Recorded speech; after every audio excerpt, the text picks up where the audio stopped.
ഇത് വീട്ടിലെ പുതിയൊരാളാണ്. വളരെ പ്രായമുള്ളൊരു പൂച്ചയാണ്.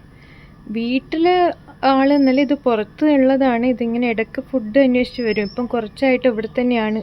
ഫുഡ് കിട്ടുമെന്ന് അറിയുന്നതുകൊണ്ടാണെന്ന് തോന്നുന്നു. വായിൽ പല്ലൊന്നുമില്ല, താഴത്തെ പല്ലുകളൊക്കെ പോയിട്ടുള്ളത്. പക്ഷെ ഭയങ്കര ശൗര്യമുള്ള മുഖമാണ് കേട്ടോ. ആൺപൂച്ചയാണ്. അതെ, ആൺപൂച്ച തന്നെയാണ്.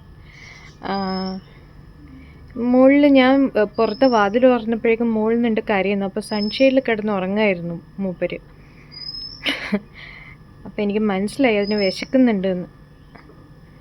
അപ്പോൾ ഞാൻ കുറച്ച് ഫുഡ് കൊടുത്തു. ഹലോ,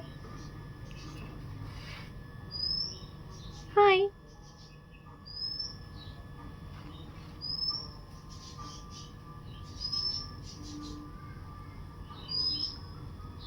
കഴിച്ചോട്ടോ.